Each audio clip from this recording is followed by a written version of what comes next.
Avro Shah, welcome to Climate Swings. It's great to have you here. It's great to be here. So, you are a little bit different than my usual guests. Do you want to just start by telling the audience how old you are? Sure, I am 16 as of December. And you are a sophomore in high school, is that right? That is correct. Right. And you actually go to my alma mater, Palo Alto High School. You were born and raised in Palo Alto, is that right? Yeah, let's go Vikes. Great, great. So, the idea of being a climate activist or a climate professional, we kind of need to modify that a little bit for someone your age. Obviously, you are not in the professional world right now. You have not started your career, but you do have quite an impressive background as someone who cares about climate and is trying to do something about it. So can you just start with like a little bit of a history of your exposure to climate and some of the actions and activities that you've done around activism and advocacy? Sure. So I became involved in, I guess, climate change advocacy or whatever you want to call it, um, at a very young age. And back then I would joke, oh, it's just the average age that people are getting involved in this because, it was a bunch of kids leading climate strikes back then. And, I was just an 8-year old in third grade who decided to get involved. So I started very small. I just wanted to, do my part. Um, so I would just try to do a lot of education, and I organized small cleanups and, did some petitioning for sustainability within my school. But for the first couple years, I just tried to stay very small. I didn't want to be in the spotlight at all. I just wanted to do my part. And I was very, very hopeful that, you know, all the older people who need so much more than me, as I was just starting to educate myself on climate change, would, you know, be making a lot of progress. And um, unfortunately, that mentality began to fade as I started to become older. Um, and I found myself kind of being now more so in the spotlight, where people who were leading climate strikes used to be. And I found myself now leading those climate strikes. So that I think there's a big shift in my mentality around that point where I decided, I can't afford to just be doing something so small when this is a very big issue. And, with the experience of a couple of years, I can take this a lot further. So at that point, I joined an organization called Earth Guardians. This was in 2020, uh, just a few months after the pandemic started. And I organized with them for a few years. And that also served as a really good point to educate myself about not just the environmental side and um, because I came into climate change advocacy from an environmental standpoint. I've always felt very connected to nature, so I always wanted to, protect the things that I love, and that was the world outside. But getting involved with Earth Guardians, I started to see the human rights perspective around climate change. Um, Most notably was when I was getting involved in opposing the Line 3 pipeline expansion, which I imagine I'll be talking a little bit more about later. Um, I started to learn about, the sheer human rights violations that were happening against Native American water protectors, and also the constitutional and civil rights that were being violated by the treatment of people who were just protesting for the protection of their land. Yeah, so there's a lot that we can unpack there, and you're doing a lot now that we definitely want to dive into a little bit. But let's just go back to you were 8 years old and you started thinking about climate, you started doing things actually around climate. How did you start hearing about it? Was it from your parents? Was it from the media? Was it from teachers, from peers? How did it start to enter the mindset of an 8-year old? Yeah, so I guess I had the benefit of having small snippets of climate change being thrown into conversations. Or I remember in first grade, our teacher showed a video that was like maybe 2 minutes long, just basically saying, climate change, the world is going to end. And then that was pretty much it in terms of my school education around climate change until many years later. Um, but I think the biggest player in that was actually my older sister, um, who's one of the smartest people I know. And she, taught me about the greenhouse gas effect and how carbon dioxide is a heat trapping greenhouse gas, and that's leading to the warming of our atmosphere. That's leading to rising sea levels. Of course, a lot of these things weren't being evidenced around us at that point, but you would see climate disasters happening, of course, in less frequent abundance than they are now, and you'd be saying, "Okay, this is starting to happen." Um, so I got involved because I didn't want this to be happening at the scale that it is now and the scale that it is going to be tomorrow and the next day. Because climate change is a increasing issue. It's not just the meteor hits the Earth and the Earth is gone. It's um, an issue that we can choose how much of this we want to tolerate, and I didn't want to tolerate any of it, so I got involved at that point. Yeah, and as an 8-year-old, you're making the swing from an elementary school student into essentially a climate activist. What specifically did you do? You talked about climate strikes. Are those the strikes that Greta Thunberg started organizing? It was like Fridays for Climate and those kinds of activities, or what specifically were you doing at 8 years old? Yeah, so I started by getting a bunch of my friends together and convincing them to start doing some cleanups, because that was just the most direct thing that we could do, that we could see in front of us. And I kind of started educating myself just through online resources about how methane released in landfills contributes to climate change. But of course, it's kind of a very particular issue, but it's one that I found myself being very passionate about because, like I said, I came into this from an environmental standpoint. So I found it very weird that people would just throw plastic on the ground, and I'm like, how can you even consider doing something like that? Um, so I think that's really the first thing that I started doing. But after that, I did start going to local protests and school strikes, things like that, at a young age. Those are being coordinated by people who are now my age. Um, but that was really just a good point to get involved and connected with the broader local climate community. Yeah, so as an 8-year-old and you're doing some cleanups with friends, that could be seen as you said, really local. You're just helping your local community, you're greenifying it, you're making it look better and feel nicer. But then getting to the point of striking and going to protests, I'm guessing that's the kind of thing that um, is a step above, right? I mean, it's the kind of thing where you may not have friends that are just who were probably willing to go with you on a cleanup to go to a strike or a protest, right? Like, how did your social life change when you started doing those things? Yeah. Well, I will say that my first protest, I convinced one of my best friends to go with me. Um, and I remember making my first sign for that protest in my garage, walking to that. So that's been something that's been very memorable for me. But it was definitely a big shift. And I think the people that I was associating myself with, going from someone who's maybe 8 or 9 at that point and, all my friends were also around that same age, to someone who's now working with people who are twice my age and a lot more than that. It was a very big shift, especially because I felt myself, being out of place. I was the youngest person there in every single room. Um, of course, there are other kids here and there, but I think I found myself I found myself being very intimidated by just the presence of people who were literally twice the size of me. So I think I had spent a lot of time trying to push down, the little bit of fear, and just trying to like brave my way through that. But it was fun doing that and making connections. And I'm really glad that all those people that I've met, I've kind of stayed with them since, and it's been really nice knowing them.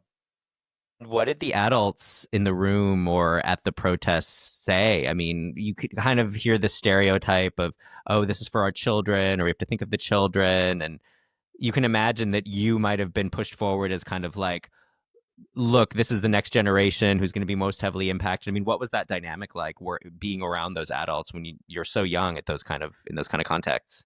Mhm. Well, I think there were two main points to that, and the first one would be that in some ways I found myself feeling very disrespected.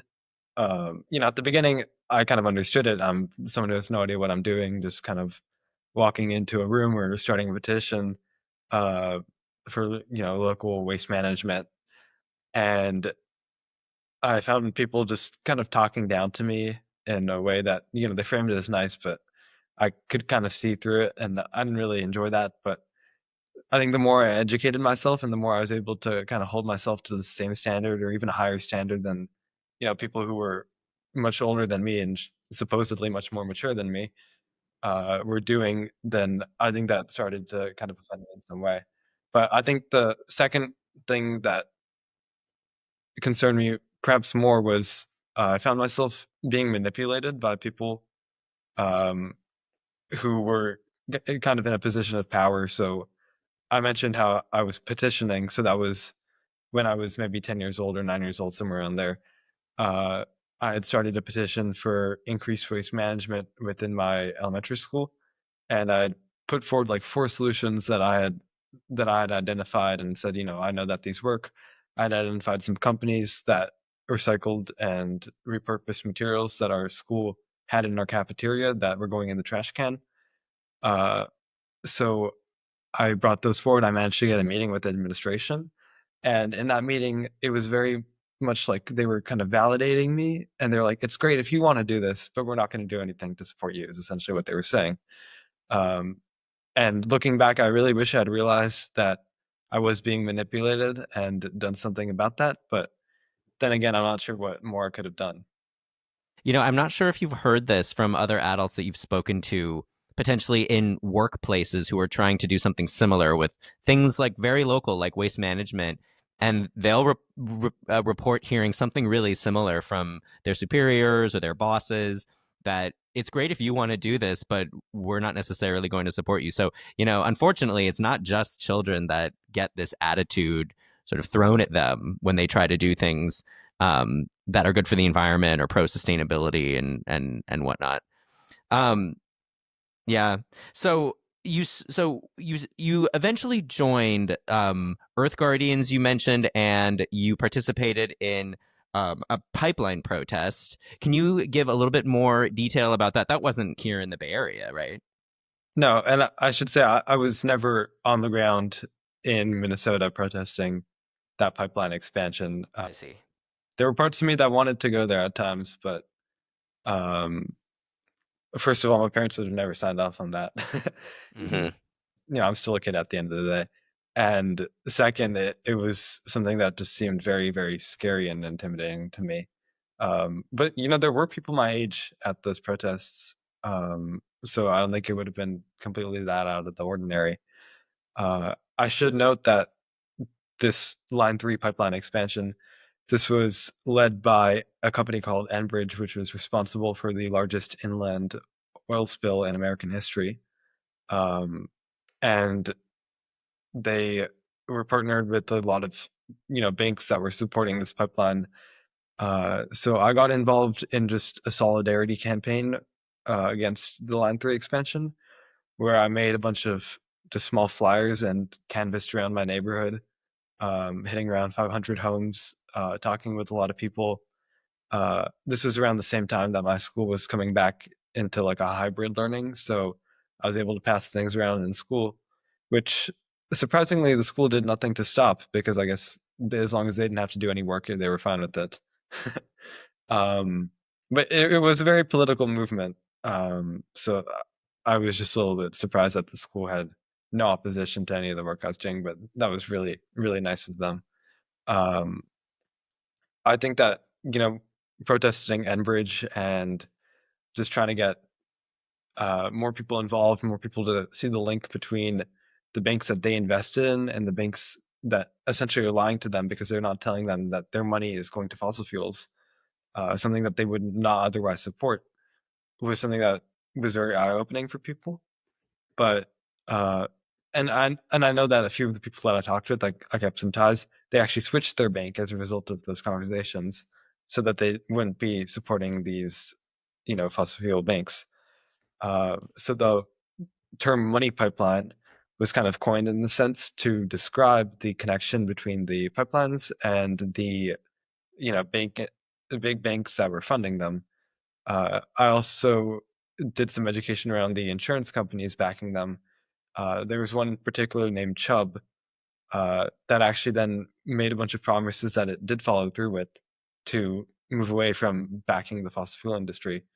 which may have been more of an economic choice, as the fossil fuel industry at the end of the day is going to be a dying one.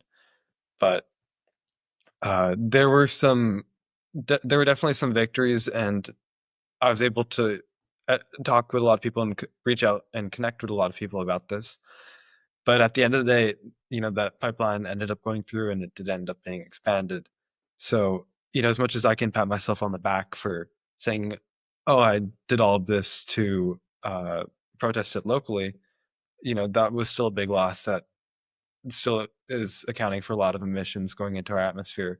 And I think that we need to be cognizant of that.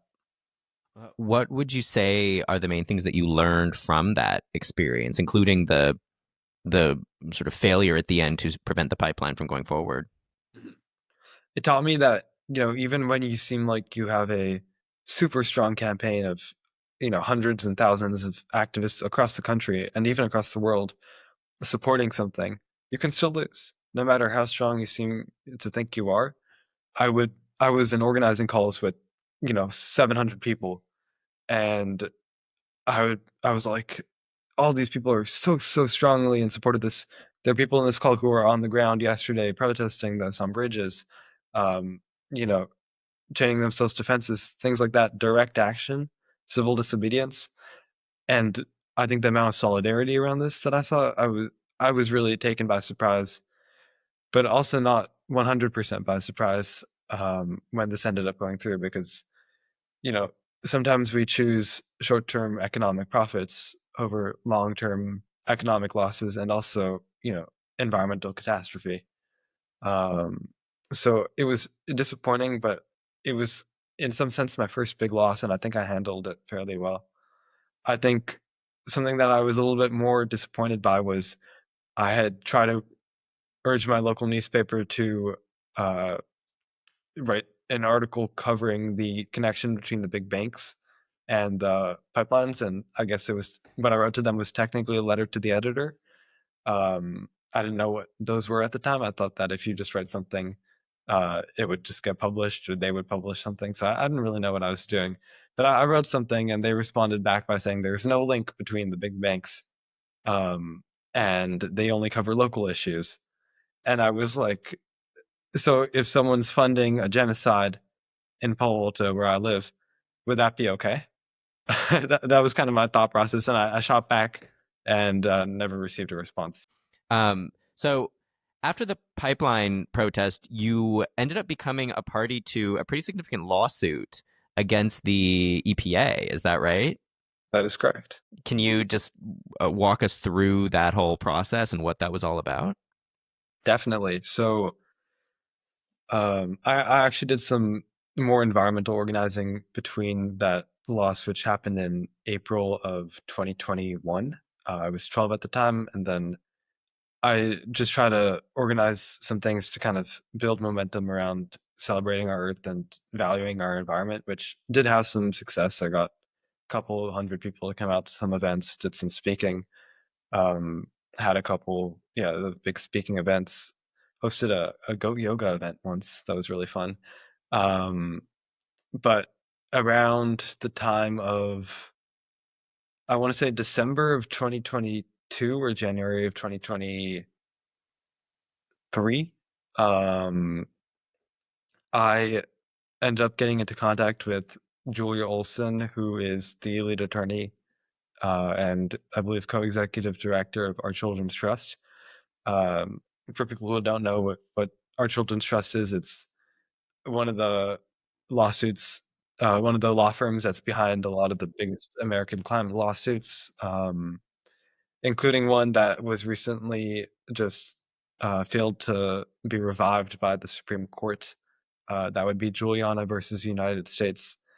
I was actually familiar with this group, Our Children's Trust, through that lawsuit, Juliana versus United States, which was filed in 2015, asserting that our government's intentional allowance of climate change and climate pollution was a violation of our constitutional rights. And there were 21 plaintiffs in that lawsuit who were, some of them very young at the time of the filing, 2015. Um, and now they're, ranging from, I think, 16 to maybe in their 30s now. Um, But I remember following that lawsuit very closely from probably around 2018 till, about now. So the last 7 years I've been following that. Um, so when I ended up getting into touch with these people, they told me, we're considering filing a lawsuit, another federal lawsuit against the Environmental Protection Agency, because something that the Environmental Protection Agency does is it uses these discounting tactics, which devalue the lives of people who are younger and people who are going to be coming into the world soon and future generations, compared to the lives of people who are adults today and people in the past. So historically, it's used a 2 to 7% discounting rate, which compounds on itself. So let's say my life is worth $100. Since I'm not considered an income earner by the government, they would discount my life by, let's say, 0.93% year over year, which, you know, 10 years down the road, I would be about $60 compared to someone who is an adult today. So, while, 2% or 7% may seem rather insignificant, just that compounding over and over does really create a devaluation. So, you're probably asking, why the heck does any of that matter? Um, and the reason is the EPA, whenever it approves a fossil fuel project or an energy project, it does several cost benefit analyses on these. So by devaluing the impact it would have to, a life that has been discounted, someone who's a young person or a future generation, it essentially allows for more fossil fuel pollution because it doesn't see the impact on our lives as much as it would if they weren't discriminatorily discounting it. So that's the intentional allowance and permittance of fossil fuels, um, while quite literally discounting our lives. Um, so this was a 14th and 15th, Fifth Amendment case saying that they were violating equal protection. And then since this is federal, we're just linking it to the due process clause in the Fifth Amendment. Um, and we ended up filing on, I believe, December 10th of 2024. And the case has kind of progressed since then, most recently, about a month ago now, being dismissed by in district court, which means that we can still appeal it, um, for lack of standing of all things. And what motivated you specifically to join that lawsuit as a plaintiff? When I was in eighth grade, this was early 2023. There were several, I believe what the news called it was bomb storms that affected the Bay Area. Atmospheric rivers that, you know, came through California, resulting in a lot of flash floods and extreme winds. Um, so there was two occasions that my middle school had to evacuate as a result of this. And I remember one of the times they were, because we quite literally had to flee our classrooms and get to a point where we would be taken off and picked up by our parents. And I remember they were saying stay under the overhangs on these buildings, and there was one open spot where they were just telling kids to run between. And I remember I was about to go, and this huge tree branch just swept through. Um, and I think that was really, really eye opening for me because I was like, I've been involved in climate advocacy for so long, and now this is climate change happening. Of course, I'd seen things like the sky turn orange, but this was a real disruption to my life, um, a disruption to my education, and people died in these storms too. Um, Houses in my neighborhood, I saw trees falling on cars. I saw a house smashed quite literally in half by a fallen tree. Um, and I remember thinking, that could have been my family's car. That could have been my house. Um, and I'm not going to be complacent to the point of just local activism at this point. So that's where I really got involved, and I reached out to our Children's Trust. And how many other plaintiffs were there? And how did you guys decide on what specific kind of damages that you were seeking? Yeah, so there were 17 other plaintiffs. When we filed, there still are 17 other plaintiffs. Uh, And what we are seeking is um, injunctive relief, which would mean that the EPA would cease its implementation of these discounting tactics, which it actually has adopted from the Office of Management and Budget. Um, so that would put an end to that discrimination, which would mean that in its cost benefit analyses, it would no longer be devaluing the lives of all future generations and all children today, meaning that, you know, a lot of fossil fuel projects would not be happening. And it would also mean that, you know, the substantial discrimination that kind of creates an inherent inequality between young people and, you know, adults would be gone. So it's incredibly stigmatizing to, you know, kind of tell a young person you are valued less than someone who is older because you don't earn money. Um, and that's incredibly harmful just in itself.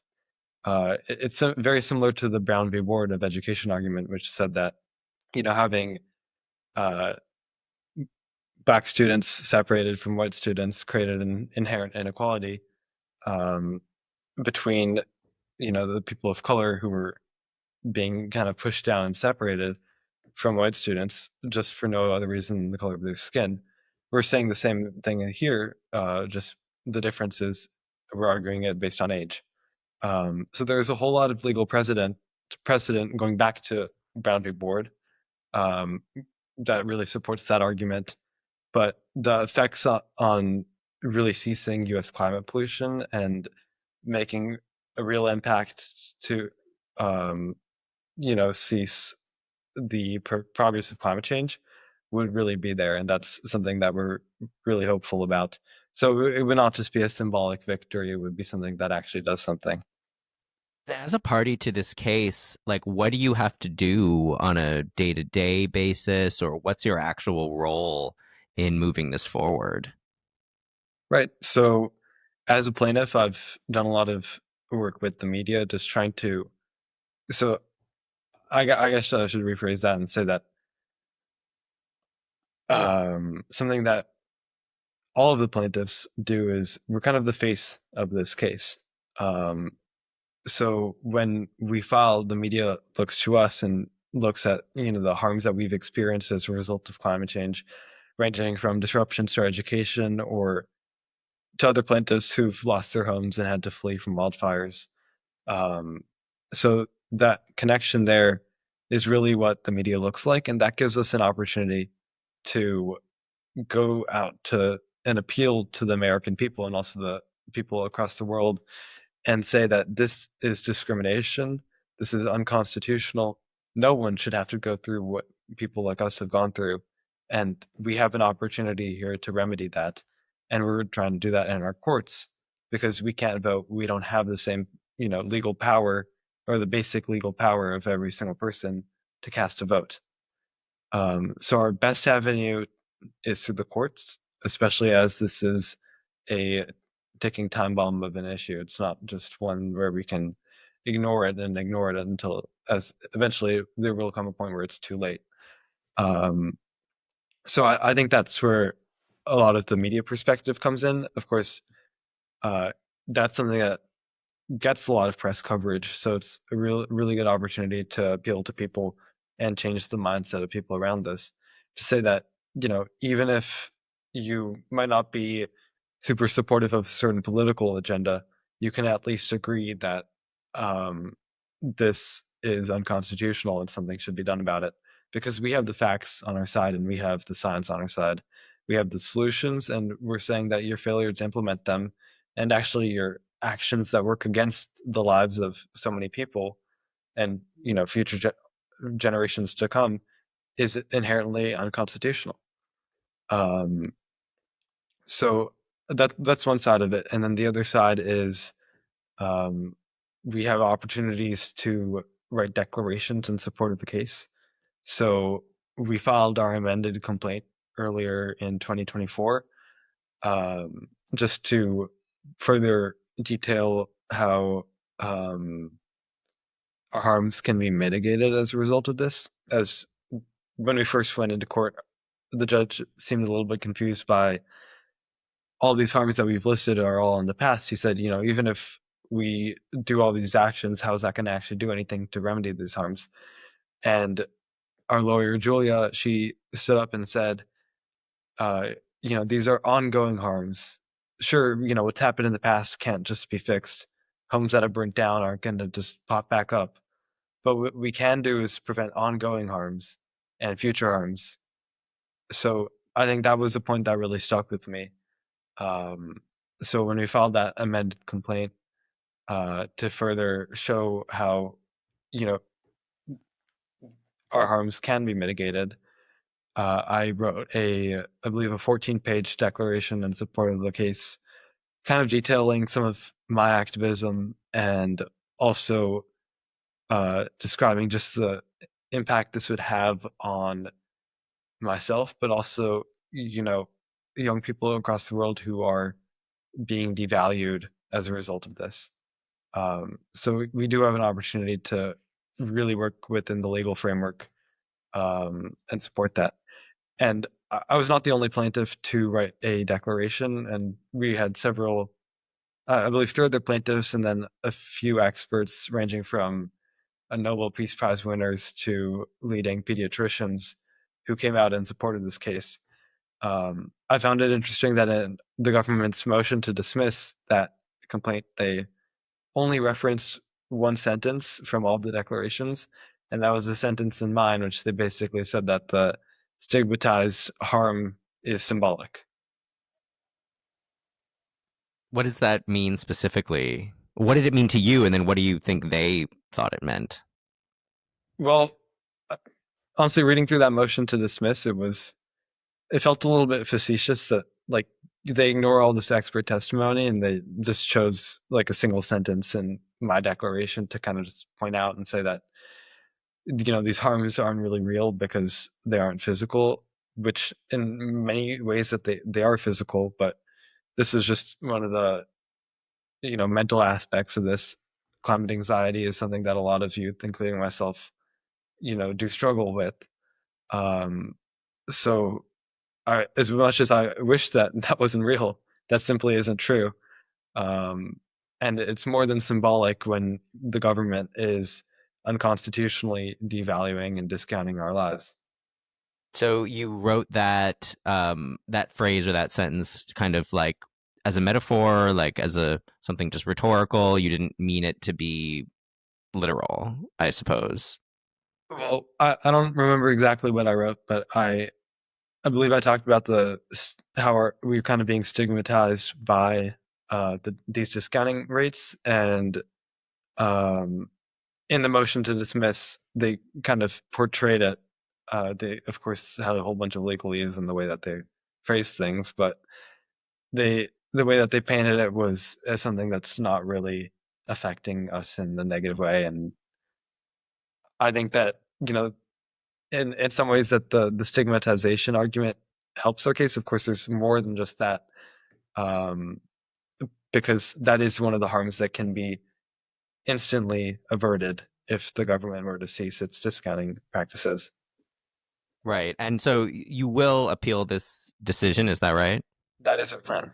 Yeah. Okay. So this story isn't done, but just sort of taking a step back a bit, you talk about starting as an 8-year old in very local ways and sort of gradually graduating into much more kind of regional and national and potentially global applications of your climate activism. Looking at your career, your future professional life. I know you're still only 16. What do you think you want to do? I mean, how do you see all this work that you've done both locally and nationally or globally continuing and amplifying as you enter the working world? Well, I made a very shabby plan when I was 8 years old, and I've honestly just kind of been following it since. And that plan is for me to, go through high school, go through college, and go to law school and become an environmental lawyer. Um, I think that's just something that I feel very strongly about, and it's also something that I'm passionate about. which is a little bit different than climate change advocacy because I feel like I'm doing that more so out of necessity rather than, oh, this is something I love doing. Because, at the end of the day, I'd rather be playing soccer, spending time with friends than trying to save the planet. But fighting for our environment is something that I really care about. Um, and, protecting the natural resources that we have. Because the way I view it, once you destroy something that has been essentially gifted to us by the earth, it's gone forever. It's not coming back. And we've seen that happen. We've wiped species to extinction and we continue to all the time. Uh, I believe that there has to be some kind of accountability for that. And we have to also hold ourselves accountable to the impacts that we have. So I've just always felt a very strong calling to do some work, at least in conservation. But I think environmental law has always been my calling. Yeah, that doesn't sound like a shabby plan. That sounds like a solid one. And the fact that you made that plan when you were 8 years old is pretty remarkable. I have to say, not probably not the typical career aspiration for a lot of 8 year olds, I presume. So it's been a pretty dark period recently for climate activism and the climate movement and environmentalism. And you've grown up almost your entire life with Trump being a major national political figure and the Republican Party seemingly becoming more and more entrenched in its opposition to any kind of action around climate change. How do you feel motivated and feel like your work is making a difference and that you have a sense of mission and purpose given all the challenges? Mhm. Well, you're not going to win any big fight, especially the fight for climate justice in our courts, without a few losses. And it has been more than a few losses, but I think that honestly, we really just need to, hold ourselves together, um, take care of ourselves, and stay strong and push through this. Because at the end of the day, um, people in 2020 realized that Trump was not the best for a variety of reasons, and I can only hope that they will remember that in this next election, um, if he gets a third term. Um, That's a whole nother podcast, I guess. that is, um, and kind of, if people really just stand up and exercise their voices. I will be able to vote in the next election, and I am looking forward to that. Um, but yeah, it really has been hard. I've spent for now almost I guess it's going to be 8 years of my childhood is going to be with Trump, um, and that's not exactly something that is great if you're a climate activist. Um, but I do know that what we can do is push through this and kind of stay strong, true to our values. And when they go low, we can go high, and just demonstrate that we are really, really just fighting for what we say we're fighting for, which is climate justice, which is for an equal potential for a future for every single person. Um, and I think that's something that most people can get along with and most people can agree with. Um, because climate change is not a partisan issue. Republicans actually used to be leading on climate change. Now, unfortunately, they've gone all Trumpy and not been doing that. But I do think that we have the means and the ways to get past this. And I think that everything Trump does will only damage his reputation, especially as people begin to see the impacts in their own backyards. Yeah, yeah, one can hope. And even from a small scale perspective, you're again only 16. Don't need to repeat that over and over again. But you mentioned, you may just want to go play soccer. You may just want to go hang out with your friends. You might just want to go be a normal teenager.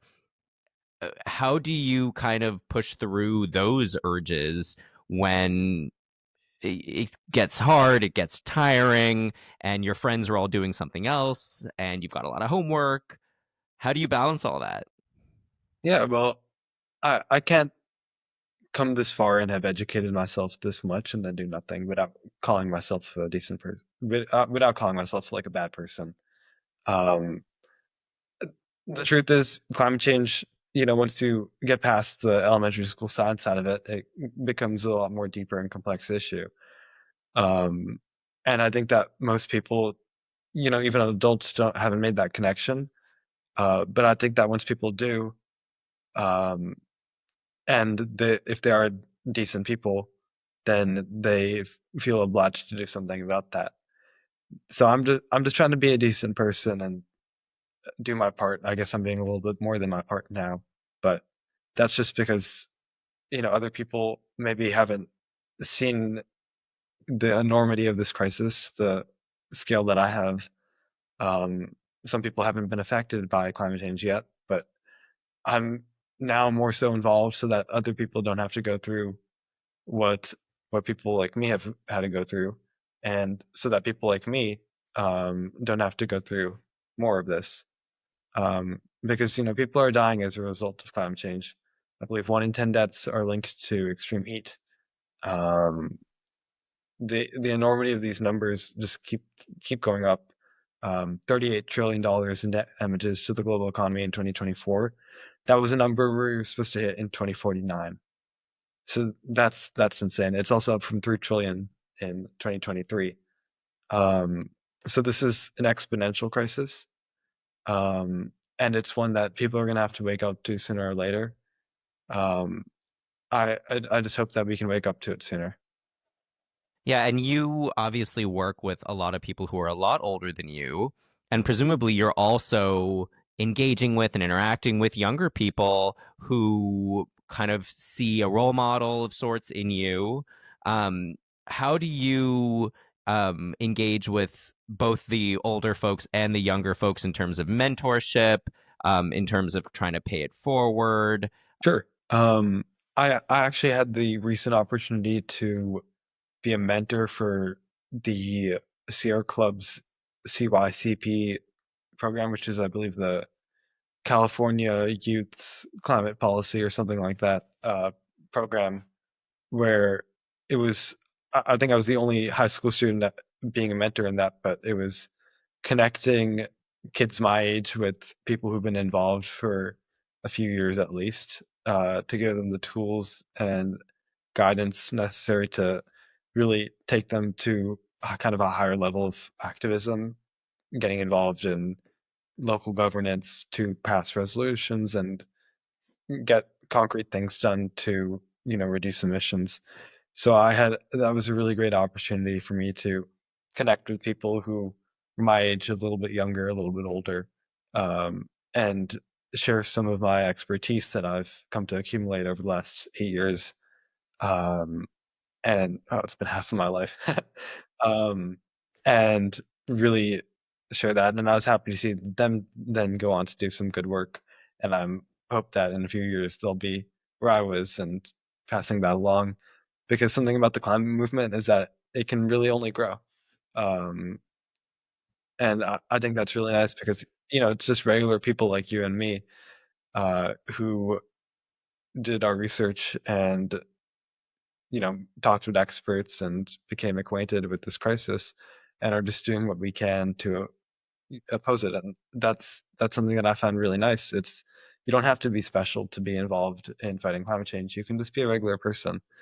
Um, and I think that as long as we can hold true to that, then this movement is really, really going to get stronger. Yeah, I mean, Avro, I often ask my guests to provide kind of professional advice for people who might want to do what they do. But obviously, in your case, it's a little bit different because you're not actually working in climate in the same way that a lot of people are. But I do think that they can probably get some psychological support or some psychological motivation from what you're doing as only a 16-year-old. Again, I said it. So hopefully that comes through here. But looking back a little bit, what are a couple of things that you might tell that 8-year-old that you would want them to know about this kind of work that you're doing, this kind of action that you're taking, to maybe help smooth the path and make the losses go down a little easier or anything? I think the biggest thing that I could have told myself or known when I was just getting involved is you don't have to have all the answers. You don't have to be an expert about everything to know that something is wrong and you can do something about it. I think a lot of people feel intimidated when they see, words that they don't know and people talking about phenomenons and all sorts of very complex stuff that maybe they don't have a full grip on or really don't know anything about. But you don't have to be a scientist or an expert or a politician to say that something is going wrong in terms of how we're handling the climate crisis and that it's not a hopeless cause and it's something, there's things that you can do. Um, you can get involved at really any level and just do something. And if doing something very small is what you feel comfortable with, then that's great. And maybe if you want to push yourself to go bigger, that's better. But just doing anything is really, really imperative because there are 8 billion people in this world. And even if, a small percentage of those 8 billion people stand up, then the people in power are going to be forced to, give in to our demands. And I don't think what we're demanding is very absurd or crazy. All we're just saying is we want a livable planet, a life sustaining climate, and an equal future for everyone.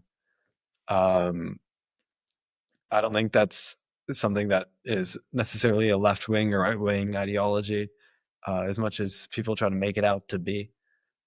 So I think I would have told my younger self just, know that even if you don't have all the answers, people will see you as a person, uh, and you can use that to your advantage. So just speak up for what you know is true.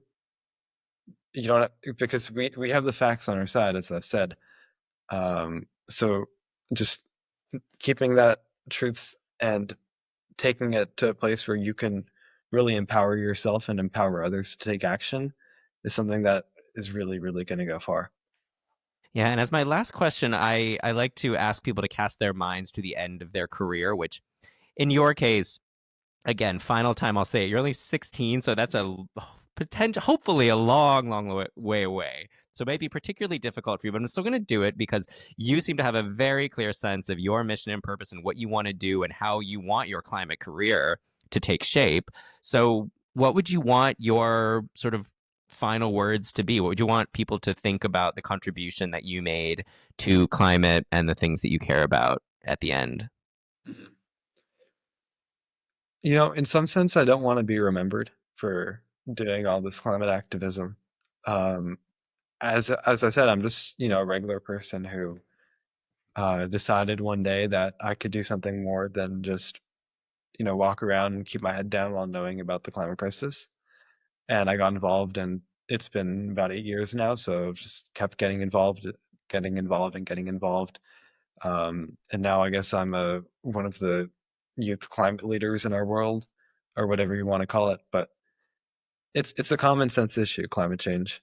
Um, it's one where you take the destruction of the planet, the only home that we have, and say, hey, maybe something is not right with that. Um, so I want to be remembered, but only if we win. um, and I take that, I say that because I am aware that, this is a cause that is an uphill battle.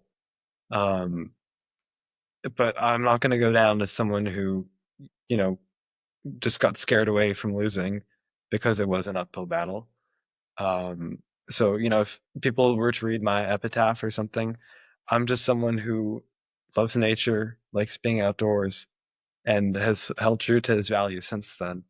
Um, I don't think of myself as someone who's special or worth being remembered. I'm just someone. I'm just someone. That's it at the end of the day.